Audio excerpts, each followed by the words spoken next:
Have you ever sat in a room full of people celebrating something you also love and felt completely invisible? Not because anyone was unkind, not because anyone ignored you, just because you weren't sure where you belonged in someone else's joy. Barb knew that feeling. She had driven 40 minutes, spent 2 weeks choosing the perfect gift. She was going to be a grandmother for the first time, and in that room, she was just Ryan's mom, the other grandmother. That was all. She had been sitting there for 2 hours when everything changed. Stay with me. Barbara Kowalski was 58 years old. Everyone called her Barb, except in that room. In that room, she was Ryan's mom, said warmly, said kindly, said the way people say a name when they don't quite know what else to call you.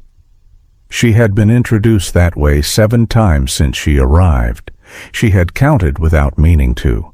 She lived in Pittsburgh, Pennsylvania, had for 34 years.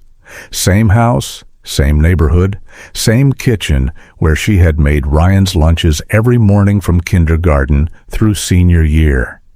She knew every crack in that driveway, every squeaky step on that staircase, every way the afternoon light came through the kitchen window at this time of year. She was a bookkeeper, semi-retired now, worked 2 days a week from home, which meant the other 5 days were hers in a way she was still figuring out what to do with. She had been married to Frank for 34 years. Frank, who was home right now watching baseball. Frank, who had kissed her on the cheek this morning and said, "Have fun, Bar." She had texted Ryan that morning, too. "Have fun at the shower," he had replied, with a smiley face. He didn't know she was nervous. She hadn't told him. She never told him things like that. Ryan had enough to carry already.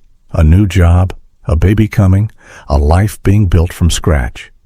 He didn't need his mother's quiet insecurities added to the pile.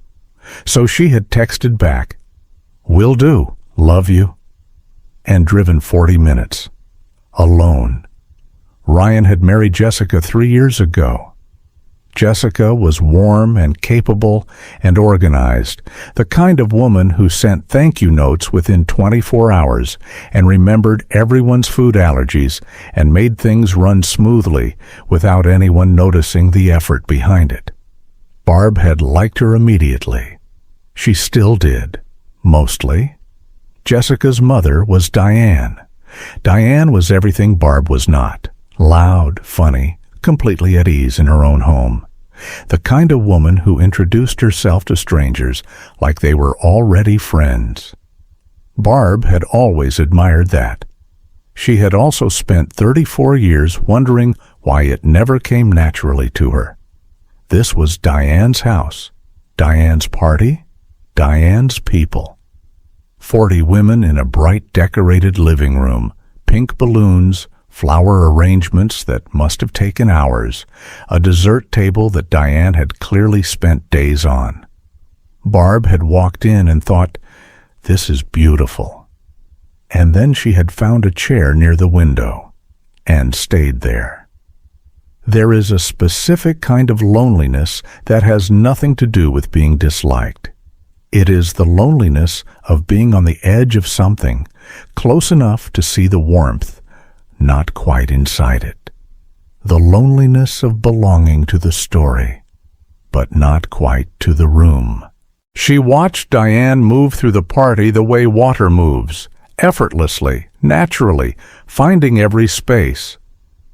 She watched Jessica laugh at something Diane said, that full, easy laugh that meant she was completely comfortable. She watched women she had never met hug each other like old friends, because they were old friends. Jessica's friends, Diane's friends, people who had known each other for years and had no idea that Barb existed until today. She sipped her lemonade, smiled when someone caught her eye, said the right things when someone sat near her briefly before drifting back toward the center of the room. She was good at this. She had been good at this her whole life, the quiet, useful presence at the edge of things, the woman who smiled and helped and never asked for anything back. She had never once thought of it as lonely. Until today. Stay with me here.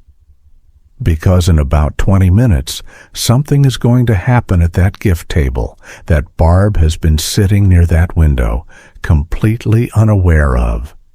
Something she will think about for the rest of her life. Stay with her. She doesn't know it's coming. The gift table was near the door. Barb had watched presents get stacked on it all afternoon. Bags with tissue paper, boxes wrapped in pale yellow and soft green, a stroller from Diane that had drawn a collective gasp when Jessica saw it. Barb's gift was near the back, a quilt, hand-stitched by a woman in Vermont. She had found her on a small online shop and spent 40 minutes reading reviews before ordering. Cream-colored, with small pale blue birds stitched along the border. Soft enough for a newborn. The kind of thing that lasted a lifetime. The kind of thing that got passed down. She had wrapped it herself, spent 20 minutes on the ribbon. She thought about that now, sitting near the window, and felt something she couldn't quite name. Not regret, not sadness. Just the particular vulnerability of having tried very hard at something, in a room where nobody knew yet. Some people put their whole heart into the quiet gestures, the ones nobody sees until they do, the ones that sit near the back of a gift table for 2 hours, waiting. Keep listening. Because Jessica is about to open one more gift, the one near the back, and what happens in the next 30 seconds, Barb will remember for the rest of her life. Jessica began opening gifts. The room gathered, women pulling chairs closer, phones raised for photos, voices rising with each unwrapping. Barb watched from her chair by the window. A soft yellow blanket. The room cooed. A set of tiny white onesies. Laughter. A silver bracelet from Diane. Tears, real ones. Jessica reaching for her mother's hand. Barb watched this, felt something move through her. Not jealousy. She was certain it was not jealousy. Something quieter and more complicated. Something that lived in the space between being genuinely happy for someone and wishing, just slightly, that you were a little closer to the center of their happiness. Then Jessica reached for the quilt, pulled the ribbon loose, folded back the tissue paper, and the room went quiet. The specific quiet that falls when something genuinely beautiful is unwrapped, when the room recognizes all at once that this is not just a gift, but something made with care so visible it fills the air. Jessica lifted it out, held it up, ran her fingers slowly across the stitching, those small pale blue birds along the border, her face doing something private and soft and entirely real. Then she looked up, across the room, found Barb sitting alone by the window, lemonade still in hand, exactly where she had been for 2 hours. And her face changed, not performed, not polite. Something that moved through it like light through water. She said, Barb. Not Ryan's mom, not the other grandmother, just Barb. This is the most beautiful thing anyone has ever given me. The room turned. 40 women, all of them turning toward the window, toward Barb, seeing her, stay with her. Because Barb is about to feel something she has been waiting for, without knowing she was waiting, for a very long time. And she is going to feel it in the most unexpected way, in the most unexpected place. Barb felt her throat tighten. The particular tightening that happens when something unexpected reaches you in a place you didn't know was open. She had not planned to cry today. She smiled, the way she always smiled, steady, warm, reliable, and said, "I'm so glad you love it." Her voice was steady, completely steady. She was proud of that later, but her hands, wrapped around that glass of lemonade, held on just a little tighter. Because Jessica had said her name, her real name, across a room of 40 women. And for one small, quiet, completely ordinary moment, Barb was not Ryan's mom, not the other grandmother, not the woman near the window who had been sitting quietly for 2 hours. She was just Barb. And it was enough. It was more than enough. Some people wait a long time to be seen. Not noticed, not complimented. Seen. The way Jessica saw Barb in that moment, across a room, through 40 women, finding her specifically, saying her name like it mattered. Because it did. It always had. Nobody had just thought to say it out loud before. Before this ends, I want you to stay with Barb a little longer.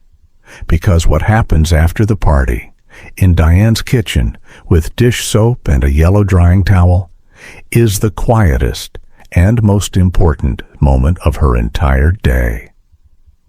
The party wound down the way parties do, slowly, then all at once.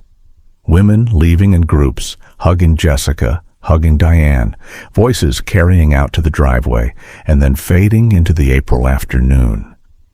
Barb helped stack plates, the way she always did, the quiet, useful thing nobody asked for, but everyone benefited from. She was good at disappearing into helpfulness. She had always been good at that. She was at the sink, water running, soap foaming, plates going into the drying rack, when she heard footsteps behind her. She expected Diane. It was Jessica. 31 years old, 7 months pregnant, moving carefully. She came to stand beside Barb at the counter, picked up the dish towel, the yellow one, faded, soft, the kind that had been washed 100 times and never thrown away because it still worked perfectly fine. Started drying. They didn't talk about the quilt. They didn't talk about the baby. They didn't talk about Diane or Ryan or the pink balloons still tied to every chair in the living room. They just stood there, side by side, in Diane's kitchen, in Pittsburgh, on a Saturday afternoon in April, doing the quiet, useful thing together. Barb thought, this is how it starts. Not with a grand gesture, not with a conversation that changes everything. Just 2 women, standing side by side, finding their way to each other, in the small, ordinary space between one thing and the next. She drove home in the late afternoon light, Pittsburgh golden around her, the kind of April evening that makes everything look like it's been carefully lit. She thought about Jessica saying her name across a room of 40 women. She thought about pale blue birds stitched along a border. She thought about dishes dried side by side in someone else's kitchen, and how that had felt, more like belonging than anything else that had happened today. Frank was in his chair when she walked in, baseball on low. He looked up, the way he always looked up, glasses slightly crooked, remote in hand, the man she had been coming home to for 34 years. How was it? Barb set down her keys. She thought about the window, the lemonade, 2 hours of feeling like the other grandmother. And then 30 seconds, and a name said out loud, and dishes, and April light on the drive home. "Good," she said. Frank nodded, looked back at the game. She sat down beside him. Their house quiet the way it always was on Saturday evenings. Comfortable, familiar, theirs. "Actually," she said. Frank looked over, that Frank look, glasses slightly crooked, the same look for 34 years. "It was really good," he smiled. "Yeah? Yeah?" And that was enough. She didn't explain. He didn't ask. Some things are too quietly important to put into words, too personal to survive the translation, too small to justify, too large to share. You just carry them home, set them down gently, and let them live in you, the way a name said across a room lives in you, long after the room is empty, long after the balloons come down, long after the dishes are dry, and everyone has gone home. If you have ever sat in a room feeling like you were just on the edge of belonging, and then someone said your name, your real name, like it mattered, you already know how this felt. And for right now, so are we.